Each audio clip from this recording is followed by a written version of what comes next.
Сәлем Истанбулдан. Бүгін папа видео күндерімнің 18-ші күні. Салмағым зонда жетті, өзгеріссіз. Бүгін планка, вакуум, жаттығу ештеңе жасаған жоқпын. Бір күн жасамағана ештеңе етпес. Итакта күнде жасап жүрмін. Сосын не жаңалық?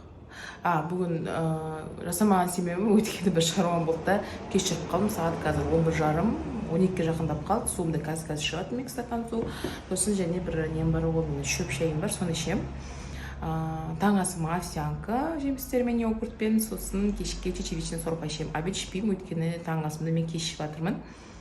Ортасында таң асымнан кейін кофе ішкім келіп отыр. Бүгін кофе ішем. Көптен кофе ішкен жоқпын. Мен бірге болыңыздар, күнімді мен бірге өткізіңіздер. Бүгін ешқандай далаға шығам, бірақ далада түсірмеймін. Бүгін соткамды тастап кетемін. Баламмен бірге боламын, баламды ойнатамын. Осыдан кешке келгесін ужин түсірем. Рахмет. Не oldu?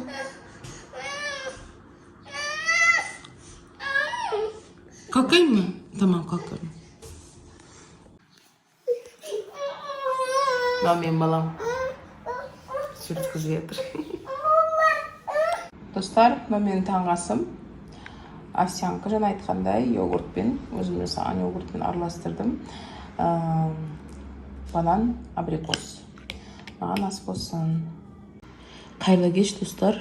Мына менің кешкі асым. Бұл эзогелин деген сорпа, түрік сорпасы. Бұлан отыр. Бұның ішінде чечевичный сорпа ғой, просто ішінде кішкене күріш болады. Рецептісін инстаграмнан, ютубтан қараларыңызға болады. Интернеттен эзогелин деген сорпа, түрік сорпасы. Осыдан кешкі асқа ішейін деп жатырмын. Лайк басыңыз, пікірлеріңіз тастаңыз. Қарағандарыңызға рахмет. Каналыма тіркеле кетіңіздер. Сау болыңыздар.